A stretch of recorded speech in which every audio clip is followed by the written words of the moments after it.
since April '69. People cycling through all the time. I keep getting attached. This could be an endless vicious cycle. So when the 3rd Brigade deactivated or withdrew, whatever, and I went to the 1st and the 5th, I said, I'm not getting attached. You could hear a pin drop on our plane. Pardon me? You could hear a pin drop on our plane. Oh, yeah. Close the door, taxied out, and then as soon as up in the air and you could look down and see what was going on, then everybody was screaming and hollering. That was going on in my first flight too, and the second one. But the first one I was impressed. I was like, I can't believe I'm leaving these guys. Weird. Warped sense of responsibility. And it was a smart decision that we had to turn in all of our weapons before we got on the plane. Because the way we were treated in Hawaii, that airport would have been taken to the ground. That's why a lot of us haven't. For one, was pissed off when Desert Storm, which was a weekend war, they got parades and all that kind of shit. Yeah, the big parade in New York. What was it like the second, when you came home? What was your first memory of getting off the plane? I walked down the steps, got on my knees and kissed the ground. And then your parents were there, right? No, I didn't meet them till hours later. I landed in Oakland the first time. And remember the thing that sticks out in my memory was we were getting this orientation, the guys that are going on the Fuji station, right? And one of the things they said was, we suggest you buy civilian clothes and travel on the road. And I went, bullshit, I'm wearing this uniform. And then they suggested that we get a money order for a pay and send it home. And I said, bullshit. Young and dumb. Because I was, go ahead, try to take my money. You might kick my ass, but you're going to hurt me. Did you see any of the people, were they protesting when you got off or anything? Or? I did at the airport in LA, but it was I did too. No big deal. I just kind of gave them the came in through Seattle, and there were some there. Yeah. And then I thought it was the stupidest thing in the world. They sent us from Seattle. I was being restationed at Fort Benning. They sent us from Seattle to fucking Newark, and there were no planes going back west.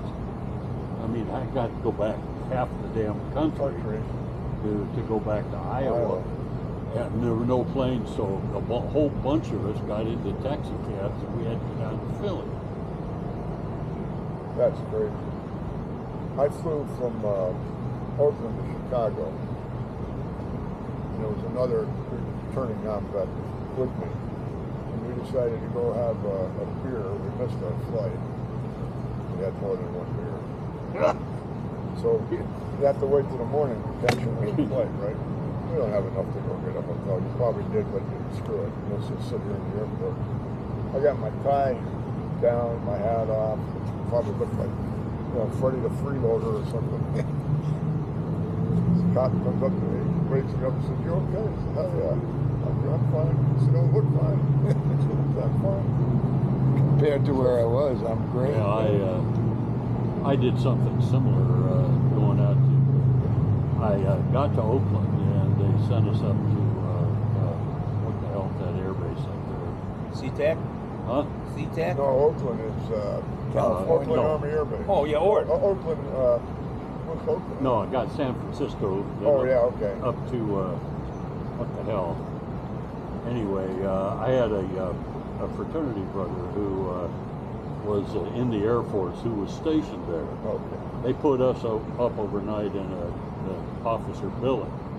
And I called him and he came out and we got in his car and we went out and really tied a good one on. Oh, And got back to the officer billet about 3 o'clock in the morning, and I missed my flight to Vietnam. Son of a bitch! And I reported in and said, "You go over there and you talk to that captain."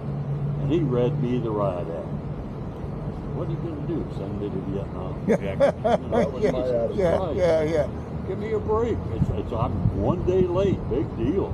When I was going back the second time, I had a report to Fort Dix, and I can't remember the specific name, to the replacement company for transport out of McGuire. So I get there, and he's a first lieutenant. You can tell he's never been anywhere. Spit and polish. And he's telling me it'll be 3 or 4 days. I said, I'll come back. Right. Oh, you can't do that. You need to stay here. I said, no, I'll come back in 3 or 4 days. My buddy, I told him, wait in the car. I'll come out and tell you what's up. I went out and got in the car and left for 4 days. I came back, same guy. He's like ballistic. You were AWOL. I said, hey, I'm going now. You were AWOL. He types a letter and has me report to him. He says, I want you to give this to your commanding officer you get to Vietnam. I'm thinking, oh, yes, sir. As soon as I get there. I'm sorry. Please don't whip me. Didn't even make it out of the building. Jesus. So then they said, okay, you're in E5, so you're going to take a detail out in the morning. Police call. Police to go.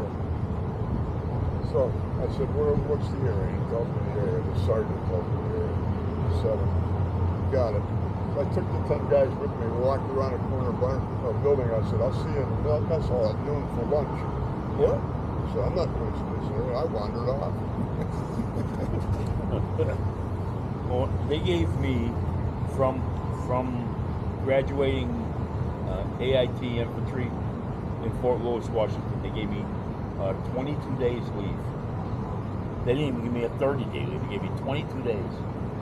I went home. I got married, and now I got a week left. And I'm sitting there with a buddy who also is going to go to Nam. And he said he was just talking to another buddy that just had left. And his buddy said, call the Red Cross, tell them you got your girlfriend pregnant, and you'll get 10 extra days. Oh, really? Yeah. So my buddy calls, he gets 10 extra days. I call, said exactly the same thing. They called back the following morning and said, no, you have to report. So I was all bent out, so I was very angry about it. I said, I'm not doing it. I'm just not going to report. And my brother was former Marine. No, Tim, No. you can't do that. You can't do that. And my mom's all upset. And actually, the wife is upset, you know. It's okay. I leave when I'm supposed to. I get there, and the guy in front of me is a black guy. Hands his paper in, and the clerk looks at him, looks up at him and says, you're 10 days late. He went, yeah, so? The guy looked again at him, back in the paperwork, signed it, says, okay, go on. And that was it. And I'm thinking to myself, fuck, I could have done the same thing. You know, I didn't. But you don't know. You don't. No. You're going to do what you're supposed to do. I was stationed at Fort Campbell for the first time.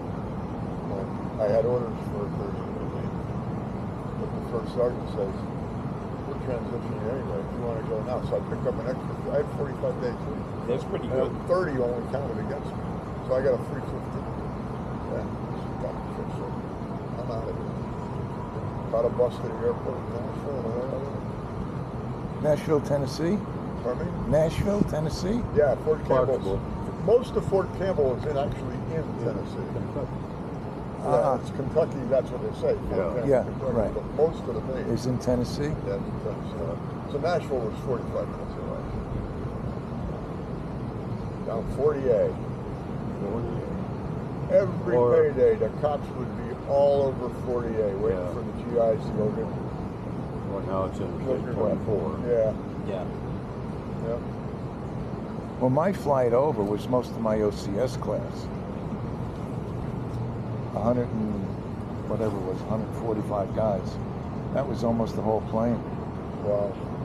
Because we ran as a pack from I was the only one from basic who was going OCS. So it wasn't until I got to OCS that we then ran as a group. Yeah.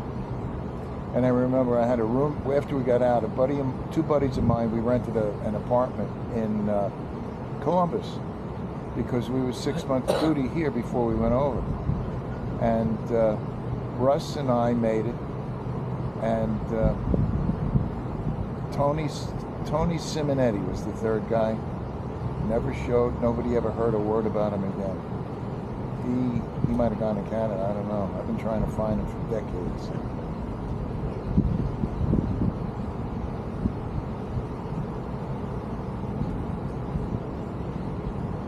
Yeah, we were a unit at Fort Campbell. We were 86 attack hospital. We didn't have a hospital. So part of the organization staffed the dispensaries on base. Part of us were at the flight service office. Then the hospital became short-staffed, so they took us out of the flight service. There were 6 of us, assigned us to the hospital. So we were essentially This is TDY. stateside? Pardon me? This is stateside? Yeah, this is at Fort Campbell. Oh, okay. So we were essentially TDY to the hospital, the Army base hospital. It was an old World War II hospital. The floors were thick. It was a dirtbag place. Right? So we're moving out of there. The flight surgeon's office no longer a responsibility. The unit has more medics than they need for the dispensary. That's why the first sergeant says, go now. See ya. Adios.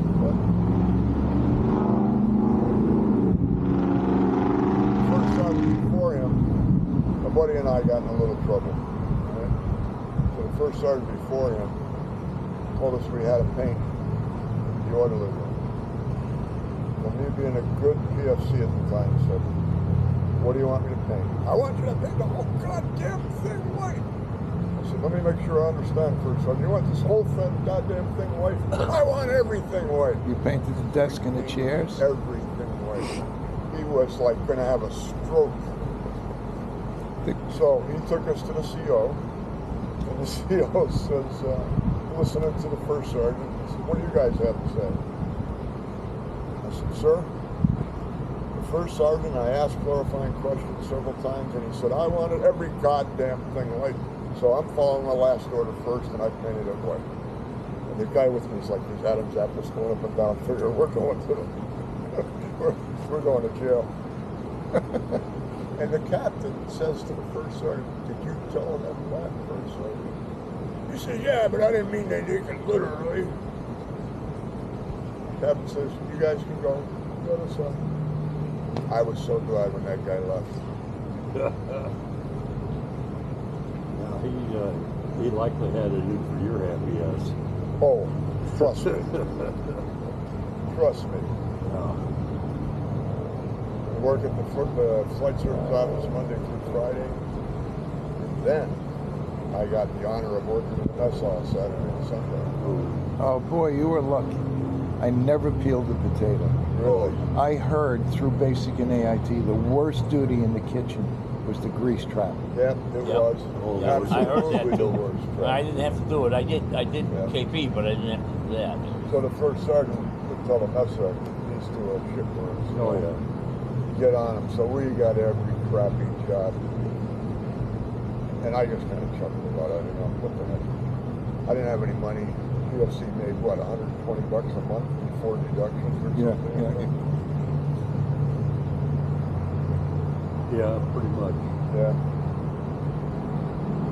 And the other thing I used to do down in Fort Campbell was there'd be these guys that arrange the date and then realize they got to sign KP. Hey, $15, $20, I'll put the KP for. I put KP in the morning and lunch and dinner, and I go out and spend their money on beer. And occasionally. Never hurts a soul. Keeps the blood going. There was a club on campus. You ever go to campus? I've been there, but I have